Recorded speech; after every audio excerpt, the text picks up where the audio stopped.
Le Bitcoin décroche et passe malheureusement de la zone des 22 000 $ jusqu'à même sous les 20 000 $. Nous avons une épée de Damoclès au-dessus de la tête, une news très importante qui vient de tomber. Près de 134 000 bitcoins qui risquent d'être remis en circulation sur le marché. Est-ce que nous avons pricé cette news? Est-ce que cette news est fondée? Est-ce qu'elle est réelle? Est-ce qu'il y a bien réellement 134 000 bitcoins qui risquent potentiellement d'être revendus d'ici peu? Eh bien, c'est ce que nous allons voir ensemble dans cette émission. Par la même occasion, nous allons analyser le bitcoin en daily, évidemment. On va passer les BTC1 futurs CME ainsi que le dollar. Alors, si le menu vous plaît et surtout si vous avez envie de savoir ce qu'il pourrait se passer sur le bitcoin ainsi que sur le marché crypto-monnaie dans sa globalité pour les jours et semaines à venir, alors restez bien avec moi jusqu'au bout de cette émission parce que c'est ce qu'on va aller voir tout de suite. Even when you feel low, you can still go. Even when you feel slow, you can still go. Even when there's no hope, you can still go. I never answer to no, man, I still go.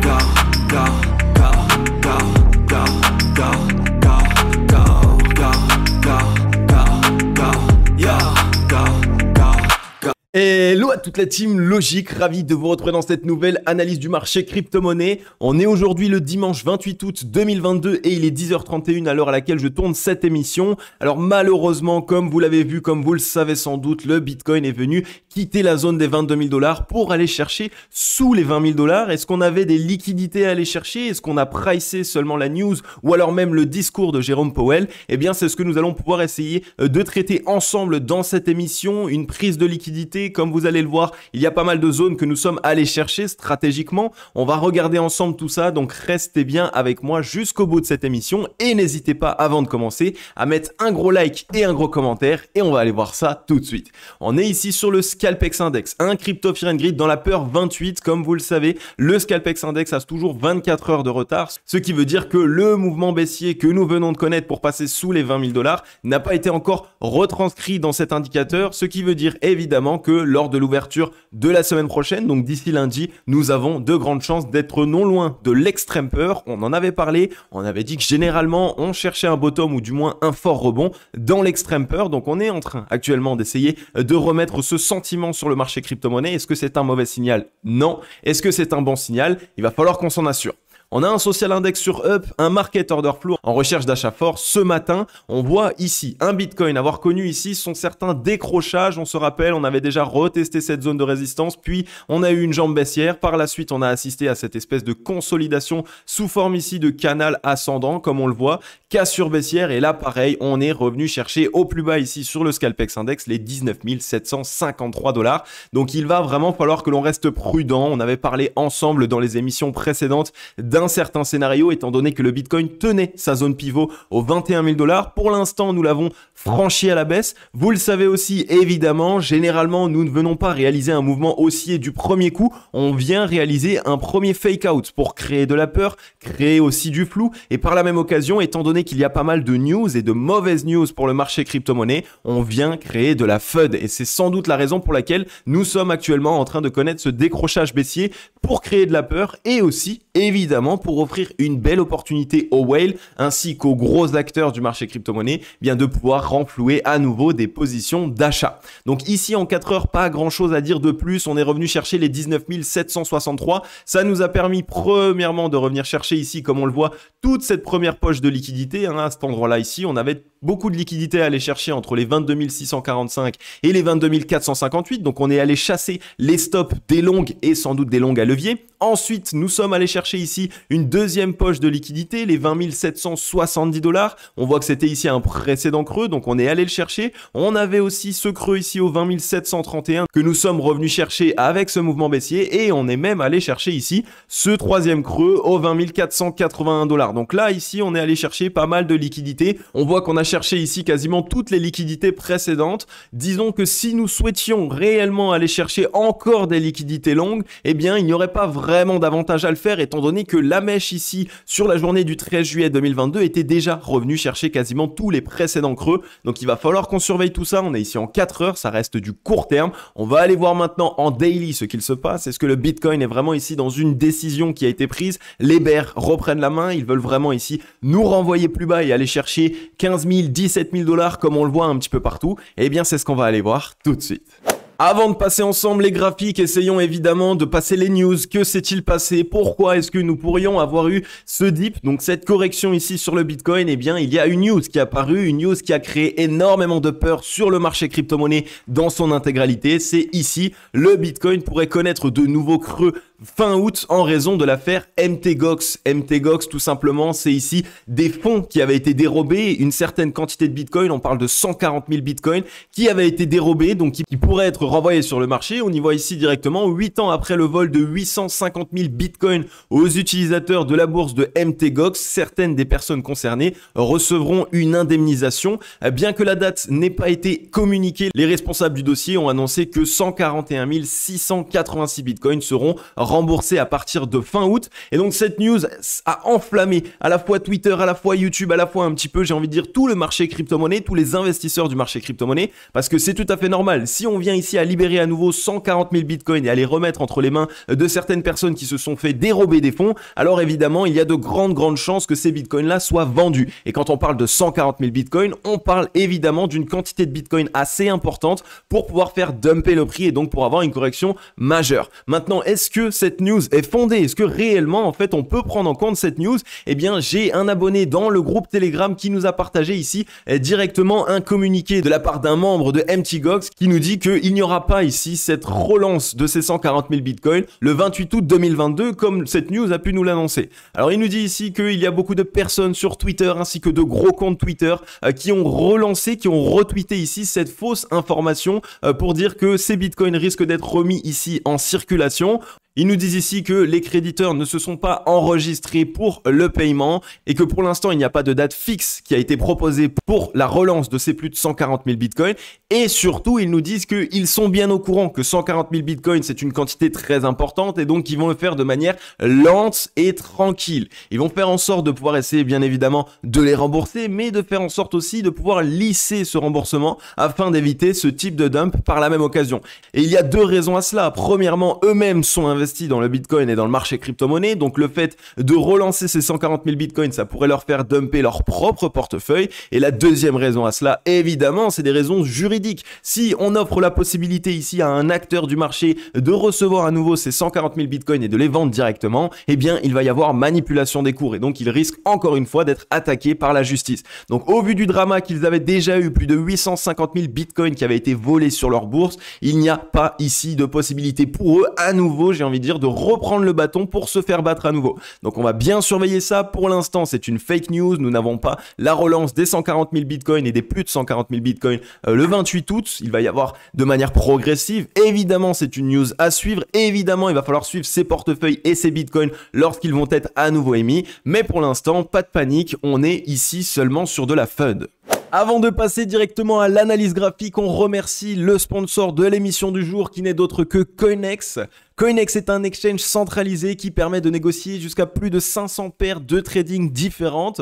Ils sont spécialisés dans la négociation de contrats à terme, donc de contrats futurs. Je vous ai déjà réalisé un tutoriel complet sur les contrats futurs, comment les utiliser, etc. Donc n'hésitez pas à aller voir l'émission. Alors pourquoi est-ce qu'on s'intéresse à Coinex aujourd'hui? Qu'est-ce qu'ils ont de plus? Eh bien, les différents avantages qu'ils ont, c'est que premièrement, ils ont ici une plateforme qui est simple d'utilisation. On y voit ici la possibilité d'ouvrir des positions en prix limite. Donc on y applique immédiatement un ordre auquel on souhaite pouvoir acheter un certain actif. On peut évidemment ouvrir une position au prix du marché et aussi évidemment, et ça c'est extrêmement important, y placer un stop loss ainsi qu'un take profit pour pouvoir mettre en place un plan d'action d'investissement qui est stable. Comme vous le voyez, il y a la possibilité d'utiliser du levier. Attention, une fois de plus, les leviers, ce sont des outils qui sont compliqués à gérer. Il vous faut un plan d'action d'investissement stable et surtout, il vous faut un minimum d'expérience. Vous pouvez ici négocier votre contrat avec ici un levier allant de x3 jusqu'à x100. Une fois de plus, c'est un outil qui peut à la fois vous permettre de gagner de l'argent plus rapidement, mais aussi, attention, d'en perdre plus rapidement. Donc, faites en sorte d'avoir toujours un plan d'action d'investissement intelligent. Ce que j'aime beaucoup avec Coinex, c'est que c'est une plateforme qui est extrêmement intuitive. Elle permet ici d'accompagner un maximum les débutants et en plus de ça, ils ont ont beaucoup de tutoriels pour vous expliquer différentes stratégies à appliquer lorsque vous souhaitez vous atteler au contrat futur ou au levier. Vous avez aussi la possibilité évidemment de négocier les plus de 500 paires de trading qu'ils vous proposent en spot, donc sans aucun levier, avec exactement les mêmes outils, possibilité de mettre un stop loss, possibilité de mettre un take profit avant même d'avoir ouvert la position. Et là, ici, ce qui est très intéressant par la même occasion, ils offrent un outil de swap assez intelligent, ce qui veut dire que en un seul clic, vous pouvez swapper n'importe quel crypto-actif que vous avez en négociation possible sur CoinEx. Donc vous voyez, il y a vraiment un grand panel, un grand choix qui est proposé sur CoinEx et c'est extrêmement intéressant et surtout extrêmement utile.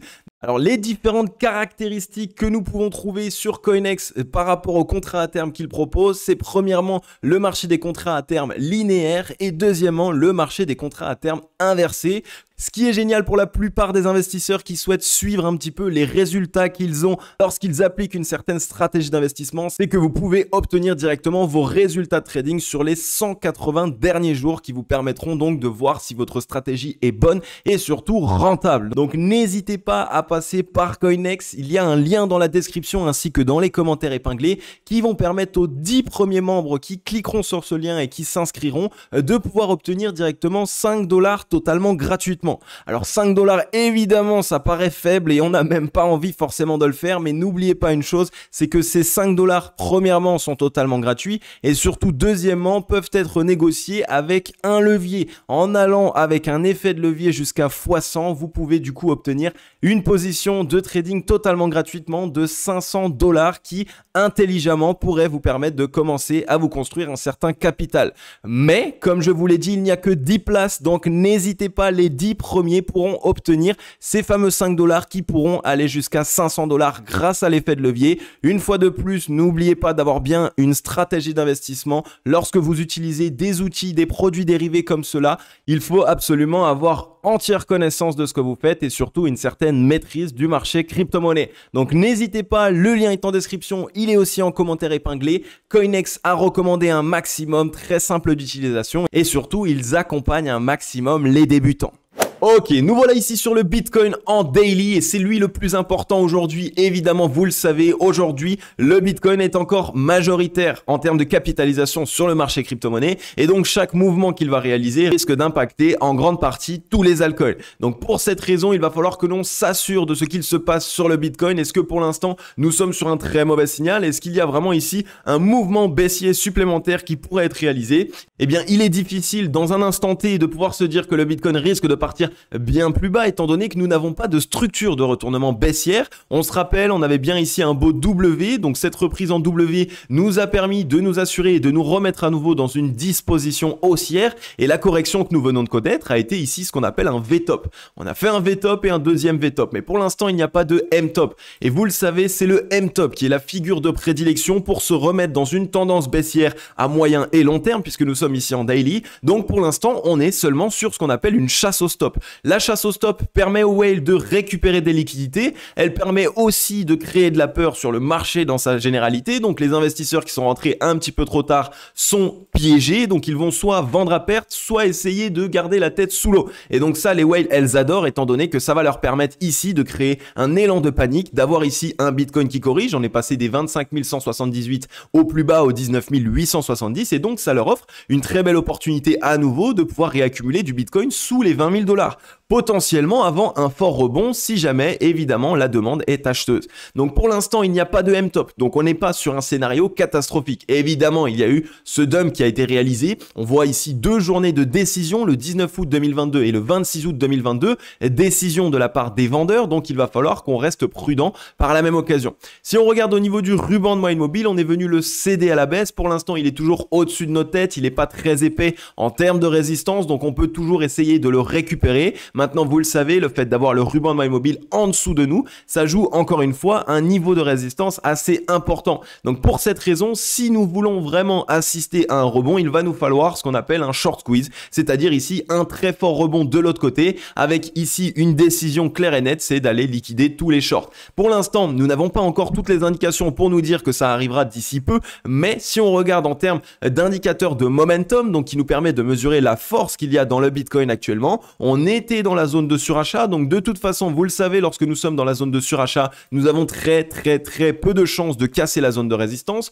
Pour ma part, dans notre scénario, j'avais vu ici un retour sur la zone de neutralité, ce qui avait déjà permis aux acheteurs de récupérer de la force, et donc on est revenu tester directement ici cette zone qui est la zone pivot, j'ai envie de dire. Pour le momentum, nous sommes passés en dessous. Donc les vendeurs ont appliqué ici un mouvement baissier supplémentaire, de la force baissière supplémentaire. On voit qu'on pourrait, si on le souhaite, légèrement partir plus bas, mais on arrive de toute façon d'ici peu dans la zone ici dans laquelle les vendeurs se sont essoufflés. Donc dans tous les cas, pour l'instant, les vendeurs vont avoir du mal à nous replonger beaucoup plus bas. On pourrait faire une chasse aux liquidités, aller chercher les 18 593 $ à la limite. Pourquoi pas légèrement une mèche plus basse, les 18 000 $ pour vraiment aller chercher toutes les liquidités disponibles. Mais nous n'allons pas pouvoir ici partir bien plus bas et entamer une tendance baissière dans l'instant T. Ce qui veut dire que si vraiment les vendeurs souhaitent une fois de plus renvoyer une jambe baissière supplémentaire, il va falloir ici assister à une consolidation pour récupérer de la force et seulement par la suite essayer de faire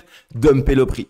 Si on regarde au niveau du MACD, c'est un petit peu la même chose. On avait vu ensemble ici ces deux divergences baissières. On avait vu aussi évidemment la cassure de la zone de neutralité. On en avait parlé, je vous avais dit, lors d'une cassure de zone de neutralité à la baisse, généralement, nous avons des chances d'avoir ici une application, premièrement des divergences baissières et deuxièmement du momentum vendeur. On voit que malgré ce mouvement baissier qui a été assez important sur le cours, nous ne sommes pas ici très loin de la zone de neutralité sur le MACD, ce qui n'est pas un mauvais signal. Ça montre que du coup nous sommes sur un mouvement baissier de panique, mais pas sur un mouvement baissier dans lequel la smart money, donc le gros argent, vient vraiment ici y apposer beaucoup de liquidité. Donc on va bien surveiller ce qu'il se passe. Malheureusement, on a quitté ici, on voit le spike de volume profile aux 20 984 $, cette zone pivot dont je vous avais parlé depuis quelques semaines. Je vous avais dit c'est génial, nous sommes en train de la tenir. On avait assisté ici à 3 retests avec des mèches, donc on avait de fortes probabilités de pouvoir casser à la hausse. Finalement, ce n'est pas ce qui a été fait. Mais vous le savez, le marché crypto-monnaie aime bien créer des pièges et créer du flou avant un certain départ haussier. Pour l'instant, pour ma part, je reste ici dans un dispositif haussier. Il n'y a pas de M-top, il n'y a pas ici de réelle prise de décision de la part des vendeurs. On le voit dans les volumes, on n'a pas des volumes qui sont extrêmement importants. Donc, il y a une possibilité qu'on soit sur une fausse cassure de cette zone pivot, qu'on ait créé de la peur et qu'on souhaite seulement créer une opportunité pour certaines whales pour qu'elles puissent rentrer dans le marché. Donc, il va nous falloir dans la semaine prochaine rapidement réintégrer cette zone à l'aide d'un rebond assez furtif. On attend toujours un short squeeze, il n'y a pas eu encore ce fameux mouvement haussier extrêmement important pour venir piéger toutes les liquidités vendeuses, tous les shorts qui ont pu se positionner, et Dieu sait qu'il y en a un certain nombre. Donc pour l'instant, on reste prudent. On voit que les vendeurs sont légèrement en train de s'essouffler ici sur la correction. On a eu beaucoup plus de vendeurs qui se sont présentés que d'acheteurs. Donc ça montre que pour l'instant, les whales ainsi que la smart money n'ont pas encore exposé totalement leur liquidité sur des prises de position acheteuses. Donc on pourrait le faire ici, non loin des 20 000 $. Ça réoffre une nouvelle belle opportunité. Des whales qui auraient pu évidemment vendre leur position. On serait ici sur moins 21% de baisse encore une fois, et donc ils pourraient racheter le dip. Ça serait intéressant pour eux. Donc on surveille bien ce qu'il se passe. Le Bitcoin finalement, du coup, que se passe-t-il concrètement si on veut résumer la situation? On a fait une fausse cassure ici de ce range qui est compris entre les 23 378 $ et les 17 587 $. Donc pour l'instant, on a réintégré le range. On reste à l'intérieur d'une zone de consolidation. Donc on surveille tout ça. Le Bitcoin évidemment nous a dupé un petit peu, étant donné que vous l'avez vu pour la plupart dans la précédente émission, nous étions assez bullish. Nous pensions vraiment avoir une belle reprise haussière. Finalement, on est venu assister ici à cette jambe baissière supplémentaire. Mais maintenant, comme vous le savez, pour l'instant, le scénario pour ma part reste en place. Il va falloir que l'on surveille ce qu'il se passe en début de semaine prochaine. Ok, on est ici sur les BTC1 futurs CME. Là encore, une fois de plus, vous le savez, lorsqu'il y a un fort mouvement, une forte décision qui est prise sur le Bitcoin spot, la majorité du temps, c'est qu'il y a eu ici une envie ou une nécessité de la part des professionnels d'aller retester une certaine zone. Et comme on le voit ici sur les BTC1 futurs CME, c'est la même chose que sur le spot. Nous ne sommes pas sur une correction en M-top, nous sommes bien ici sur seulement un V-top, ce qui généralement peut être associé à un fake out. On est revenu tester le spike de volume profile ici sur les BTC 1 Future CME aux 20 405 $. Donc c'est la zone la plus travaillée ici de tout ce mouvement ici, de toute cette consolidation que nous avons connue. Donc il va nous falloir très rapidement nous assurer que nous tenions bien cette zone et que sur lundi nous arrivions à trouver un certain rebond. Comme vous le voyez aussi ici, on voit que nous avons une très grosse zone de volume profile qui vient d'être entamée sur ce mouvement baissier. Donc vous le savez, le fait de renfoncer à nouveau un spike de volume profile, un bloc de volume profile, ça demande énormément de force pour les vendeurs. Donc il y a de fortes probabilités que les vendeurs n'aient plus beaucoup de force. On pourrait, si on le souhaite, passer ici aux alentours des 19 000, 19 500 $ pour essayer d'aller chasser quelques liquidités précédentes. Mais comme vous le voyez, nous n'avons pas de grande nécessité de le faire. On avait déjà réalisé une mèche ici aux 18 850 et on a eu un seul creux qui a été fait ici aux 18 515 $. Donc avec ce mouvement baissier, on est revenu chasser ici tous les creux précédents. Tous les creux précédents ont été chassés, donc les longues ont été chassés. Ils sont même pris au piège actuellement. Ce qu'on pourrait faire, c'est trouver consolidation sur cette zone pour vraiment faire en sorte que les personnes qui sont actuellement piégés et qui sont en perte viennent à vendre avec de la panique, mais autrement on pourrait aussi essayer de trouver un rebond assez furtif, et étant donné que comme on le voit, les vendeurs ici sont totalement en train de perdre de leur souffle. Donc on surveille ce qu'il se passe. On a un petit peu de force évidemment ici chez les professionnels. Si on souhaite envoyer un mouvement baissier léger supplémentaire, on pourrait repasser ici non loin des 18-19 000 $ si on souhaitait vraiment aller chasser les dernières liquidités. Mais vous le savez aussi, c'est un petit peu le point le plus bas que nous avons connu précédemment, et qui dit le point le plus bas dit un point qui a été racheté par des whales. Et donc quand des whales rachètent un certain creux, elles vont elles aussi essayer de défendre leur position, et on parle ici avec plusieurs centaines de millions, voire même plusieurs milliards de dollars. Donc certaines whales, certaines parties de la smart money auront tout intérêt à essayer de défendre leur position. Si on regarde rapidement au niveau du MACD, on a cross la zone de neutralité par la même occasion, mais pour l'instant on voit qu'on fait toujours des bottoms de plus en plus haut, ce qui montre que les vendeurs s'essoufflent rapidement et que les acheteurs eux sont en train actuellement d'absorber les liquidités vendeuses. Donc il y a des signaux qui sont quand même pas mauvais. On y voit des acheteurs qui s'y présentent, on voit de la demande qui est acheteuse.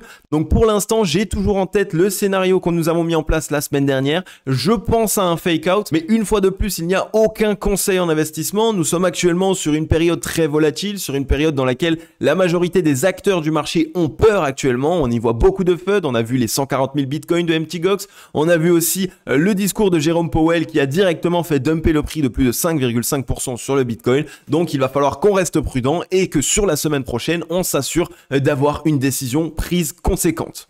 Et ensuite les amis, on est sur le dernier actif, l'actif que vous savez que je regarde le plus ces derniers temps pour m'assurer que le marché crypto-monnaie puisse trouver rebond, c'est le dollar. Et comme vous le savez, on s'attendait ici à un M-top. Finalement, c'est pas quelque chose que nous avons réussi à mettre en place. On est ici sur un top plus haut que le précédent, donc il va falloir que l'on reste prudent et il va falloir encore que nous attendions d'avoir ici cette structure de retournement en M-top. Tant que le dollar ne vient pas mettre en place son M-top, le marché crypto-monnaie risque d'avoir beaucoup de mal à se relancer. C'est pour cette raison qu'il va falloir que l'on reste prudent. On y voit ici une légère divergence baissière, encore une fois sur le MACD, c'est maintenant ici la deuxième divergence baissière, ce qui montre qu'une fois de plus, les acheteurs en termes de momentum n'ont plus vraiment de force, ils n'arrivent plus à totalement renvoyer des mouvements avec beaucoup plus de force. Par contre, sur le spot, donc sur le cours ici, on y voit des tops de plus en plus hauts, mais comme vous le voyez aussi, on est sur des tops qui commencent à être de plus en plus proches. Donc oui, on a fait un top plus haut, mais on a fait aussi un top plus proche.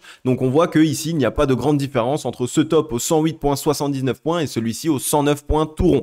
Donc il y a quand même ici un affaiblissement de la part des acheteurs. On a toujours ici au niveau du ratio long short les deux divergences baissières qui se mettent en place. Donc pareil, les acheteurs manquent de souffle. On a ici trouvé un certain rebond juste sous la zone de neutralité, ce qui pourrait nous permettre d'assister cette fois-ci à un mouvement plus profond pour aller à nouveau dans la zone d'essoufflement vendeuse. Donc on reste prudent. Le dollar, c'est vraiment lui de toute façon qu'il va falloir qu'on regarde avant tout, avant de vouloir mettre en place des scénarios, avant de se dire que c'est le meilleur moment pour pouvoir acheter ou quoi que ce soit. Il va falloir surveiller le dollar. On attend le M-top, on attend que enfin, j'ai envie de dire, ils viennent mettre en place toutes ces divergences baissières. Regardez, une, deux divergences baissières, on est sur une troisième divergence baissière qui suit. Donc on surveille tout ça. On est revenu tester les 70 après un rebond sur les 50. Et comme je vous l'explique très souvent, lorsqu'on passe ici de au-dessus des 70, donc de la zone de surachat jusqu'à sous les 50, eh bien on assiste ici à un mouvement qui vient totalement essouffler les vendeurs. Donc les vendeurs se sont essoufflés. On a eu la nécessité profiter d'assister à ce rebond pour pouvoir récupérer de la force en termes de vendeurs. Et maintenant, on attend de voir un mouvement baissier supplémentaire. On veut voir les vendeurs se présenter sur le dollar. Donc on surveille tout ça, on reste prudent. Les indications sont assez, j'ai envie de dire, floues. C'est totalement le but des whales. Comme je vous l'ai expliqué, elles jouent sur les news que nous avons ces derniers temps. Elles jouent aussi sur la situation économique mondiale qui est très tangible, on le voit, qui est actuellement très frileuse. Donc il va falloir que l'on reste prudent. On va s'assurer de tout ça. Restez bien en sécurité et faites en sorte ici de ne pas totalement FOMO. Ok la team logique, j'en ai fini avec cette émission. Comme d'habitude, j'espère qu'elle vous aura plu un maximum. Si c'est le cas, n'hésitez pas à mettre un gros like et un gros commentaire, ça fait vraiment super plaisir. Merci à toutes les personnes qui êtes fidèles, merci à toutes les personnes qui soutenaient la chaîne au quotidien, au travers aussi du petit bouton s'abonner et de la petite cloche qui va vous permettre totalement gratuitement de rejoindre la team logique et de pouvoir évidemment bénéficier de toutes les émissions que nous réalisons. Alors vous l'avez vu les amis, ces derniers temps, on était plutôt bien en accord avec notre scénario. Tout se passait exactement comme prévu, mais ici, malheureusement, le marché crypto-monnaie, comme d'habitude, en fait qu'à sa tête. Nous avons assisté à une jambe baissière supplémentaire et on a cassé la zone pivot que nous attendions tant. Alors, c'est la raison pour laquelle, dans l'émission précédente, je vous avais dit, les amis, ce n'est pas parce que nous avons beaucoup raison ces derniers temps que nous allons encore avoir raison sur le futur. Le marché crypto-monnaie est un marché qui est extrêmement difficile à prévoir. Pour ma part, j'essaye de vous mettre en place des scénarios pour vous aider à voir ce qu'il pourrait se passer. On a assisté à un retest de la demande, on est actuellement encore en train de retester la demande et le marché crypto-monnaie a l'habitude de réaliser des fausses cassures, que ça soit à la hausse ou à la baisse, avant de partir dans le sens inverse. Donc on est venu réaliser une cassure baissière. Est-ce que maintenant ça va être une fausse ou une vraie cassure? Eh bien c'est le début de semaine prochaine qui va totalement nous indiquer sur ce point-là, donc il va falloir que l'on reste prudent. On y voit des professionnels qui sont dans leur zone de rechargement acheteuse, on est directement sur le spike de volume profile et on a pas mal de news qui ont créé de la peur. Donc on est passé sous les 20 000 $. On a vu directement qu'il y a eu des liquidités qui ont été absorbées de la part des acheteurs. Donc on est en plus de ça de manière long terme à nouveau dans la zone de rechargement acheteuse. Donc il y a quand même pas mal d'indications qui nous montrent que lors de la correction, les vendeurs s'essoufflent très rapidement. Les acheteurs, eux, sont en train d'exercer une certaine pression acheteuse pour essayer d'essouffler les vendeurs. On a assisté à une jambe baissière qui peut paraître assez importante, mais qui en réalité, si on prend du recul, ne l'est pas forcément. On parle d'ici d'une 15-vingtaine de % de baisse, alors qu'on est sur plus de 55% de hausse entre le bottom final qui était au 18 600 et le top final qu'on est allé chercher non loin des 25 000 $. Donc 55% de hausse, un dump de 15-20%, eh bien ça nous laisse ici dans une disposition haussière puisqu'on continue de réaliser des bottoms de plus en plus hauts. Donc on surveille tout ça, on reste prudent. Comme d'habitude les amis, vous le savez, il n'y a aucun conseil financier. On fait en sorte de planifier un plan d'action d'investissement. On sait quand est-ce qu'on sort, donc quand est-ce que c'est la dernière zone que l'on accorde sur notre plan d'action d'investissement, et si jamais on vient la chercher, eh bien on se met en sécurité, et inversement, si évidemment on ne vient pas la chercher, eh bien on attend un retour haussier, mais là encore on se fixe des targets. C'est très important et vous le savez encore, ces derniers temps nous sommes ici sur un marché extrêmement manipulé. Il y a d'énormes fonds de gestion, mais vous n'avez même pas idée de quel type de fonds de gestion. On parle de BlackRock, de Ventures Capital et de pas mal de gros fonds de gestion. Qu'est-ce qu'un fonds de gestion? C'est simplement ici une société qui va avoir d'énormes fonds sous gestion. Donc on parle par exemple de BlackRock qui gère, je crois, quelque chose comme 1100-1200 milliards de dollars. Donc on a vraiment ici de très très gros acteurs qui sont actuellement en train d'essayer de se positionner sur le marché crypto-monnaie. Ils ne pouvaient pas rentrer précédemment lorsqu'on avait un Bitcoin aux 70 000, 50 000. Donc ils sont actuellement ici en train d'essayer de manipuler les cours afin de pouvoir essayer de se repositionner au mieux sur le marché crypto-monnaie. Et quoi de mieux pour eux que de faire jouer la peur, que de jouer sur les petites news qu'on pourrait entendre afin de pouvoir faire dumper le prix et par la suite se positionner dans les meilleures conditions possibles. Donc on reste prudent de tout ça, on garde vraiment toutes ces informations en tête. Il y a pas mal de possibilités, il y a aussi beaucoup de volatilité sur ces derniers temps. Donc on reste prudent, on surveille tout ce qu'il se passe. Et pour ma part les amis, comme d'habitude vous le savez, je vais vous dire à demain ou à bientôt dans la prochaine émission. Je vais vous souhaiter à tous et à toutes une agréable journée ou une agréable soirée. C'était Cryptologique. Ciao, bye bye.